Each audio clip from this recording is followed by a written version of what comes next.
Hola, mi nombre es Juana Ramírez Mesa, con matrícula 226-904. Soy estudiante de la licenciatura en Derecho de la Universidad Virtual del Estado de Guanajuato. Actualmente estoy cursando el módulo de Juicios de Amparo 2 y mi asesora es Rosa María Olivero Sánchez. El presente video es para darle respuesta a los cuestionamientos solicitados en el reto número 6, titulado Litigio Estratégico, con fecha de elaboración del día 18 de agosto de 2024.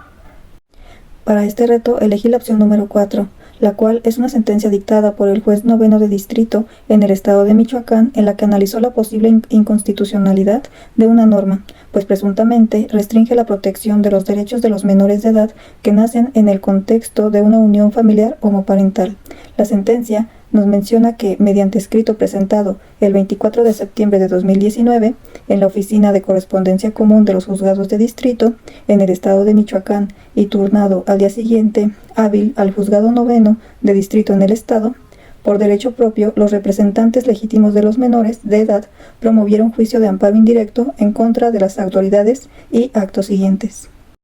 en contra de la directora del Registro Civil en el Estado y del oficial del Registro Civil del municipio de Hidalgo, Michoacán, por la omisión de autorizar y efectuar el registro de nacimiento de los menores hijos de la pareja homoparental y, por consecuencia, la omisión de autorizar la expedición de sus actas de nacimiento y sus claves únicas poblacionales CURP con el nombre de ambos padres biológicos, en acatamiento a lo ordenado por el artículo 334 del Código Familiar del Estado de Michoacán, y en contra del Congreso del Estado de Michoacán de Ocampo y del Gobernador Constitucional del Estado de Michoacán de Ocampo por la inconstitucionalidad del artículo 334 del Código Familiar del Estado de Michoacán, en específico la parte que aduce: cuando se trate de matrimonio heterosexual, se presumen hijos de los cónyuges, ya que contiene una distinción o menoscabo de los derechos humanos y libertades de las personas. Con estos actos se transgreden en perjuicio de los quejosos el artículo 1 y 4 constitucionales, pues estiman que el artículo 334 del Código Familiar para el Estado de Michoacán es inconstitucional, porque se compone de conceptos literarios discriminatorios dirigidos al menoscabo y detrimento de los derechos fundamentales de las personas con distinta orientación sexual a la heterosexual, pues contiene una categoría sospechosa y una distinción basada en las preferencias sexuales, de ahí que se contrapone con lo establecido en nuestra Carta Magna, que expresamente prohíbe toda discriminación motivada por las preferencias sexuales o cualquier otra que atente contra dignidad humana, ya que expresamente restringe la regulación de la filiación de los hijos de matrimonio a una condición de matrimonio heterosexual, lo cual transgrede sus derechos como pareja del mismo sexo al libre desarrollo de su personalidad, dignidad humana y plena determinación para ejercer sus derechos de procreación a través de los métodos de reproducción asistida.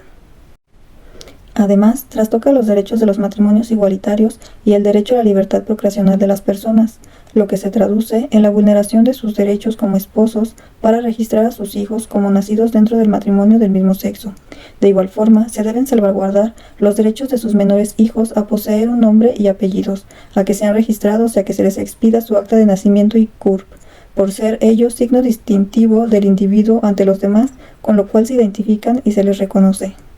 Por lo tanto, la omisión de la autoridad responsable de registrar a los menores de edad como hijos de los promoventes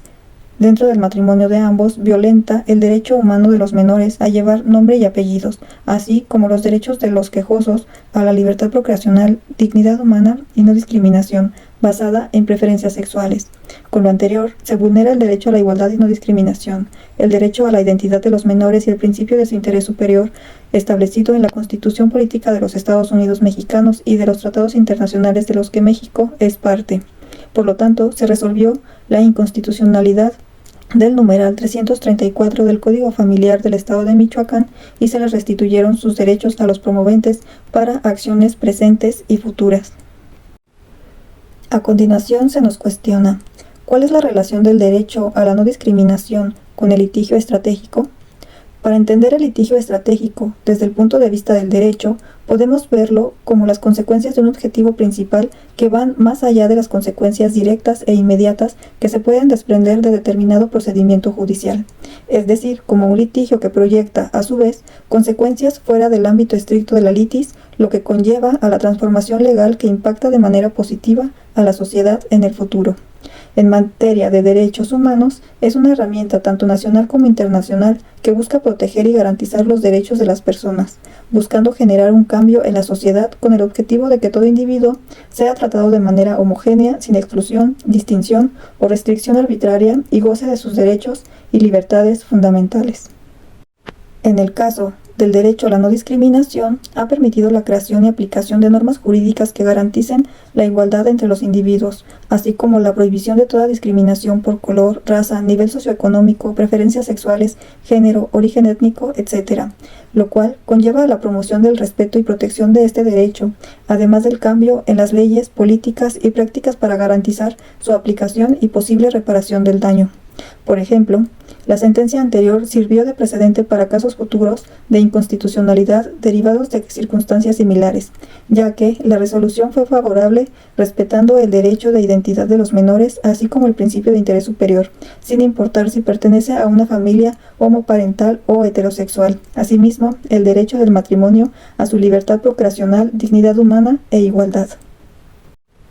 En el siguiente punto, nos piden que identifiquemos un caso práctico en el que se haya hecho uso de litigio estratégico para la protección del derecho a la no discriminación. El caso Mini-Numa es un ejemplo de litigio estratégico para la justiciabilidad de los derechos sociales y la no discriminación en México, ya que se trató de una demanda de amparo interpuesta por los habitantes de la comunidad Mini-Numa del municipio de Metlatonoc, Guerrero, la cual es una comunidad indígena Na'Sabi mixteca conocida por sus condiciones de pobreza extrema. En el lugar no contaban con servicios médicos, lo cual resultó en la muerte de diversos habitantes de la comunidad por falta de atención y cuidados, por lo que, frente a dichas condiciones de discriminación, se organizaron para defender su derecho a la salud. Entre las múltiples estrategias decidieron poner en marcha un juicio de amparo que obtuvo una sentencia favorable, relativa a su derecho al acceso a la salud y a la no discriminación. La importancia de la demanda de la comunidad Mini-Numa radica en su trascendencia, ya que se logró un avance en sede judicial sobre la posible justiciabilidad de los derechos económicos, sociales y culturales, lo que conllevó a la reconsideración de los mismos como derechos fundamentales. Sin embargo, para poder posicionar estos nuevos argumentos en los tribunales, tuvieron que recurrir al uso del litigio estratégico del derecho combinado con otras acciones de defensa, lo cual permitió sobrepasar los obstáculos que impedían el acceso y la protección a los derechos sociales de la comunidad. Como tercer punto, se nos pregunta, ¿crees que se hayan logrado mayores avances en relación con la protección a la no discriminación a través del litigio estratégico? Desde mi punto de vista, considero que sí se han logrado avances en materia de igualdad y no discriminación, ya que la protección de los derechos fundamentales de los individuos en el sistema legal actual es imperante.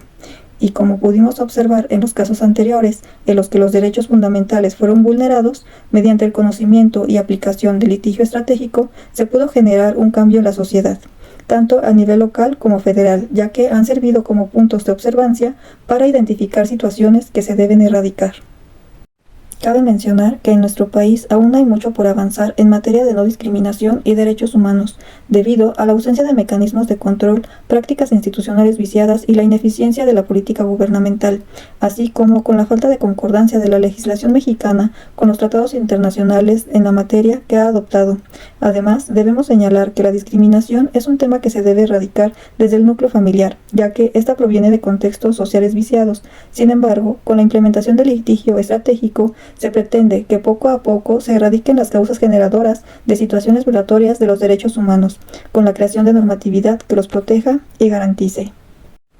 Para terminar, no olvidemos que el litigio estratégico es una herramienta que nos permite trascender más allá del objetivo de la litis principal, lo que da como resultado la transformación social, la creación de normas, la modificación de la legislación, la definición de criterios jurisprudenciales, la determinación de políticas públicas y, en un sentido más amplio, a la creación de un Estado de Derecho cimentado en la protección de los derechos fundamentales de los individuos. Por mi parte sería todo. Hasta luego.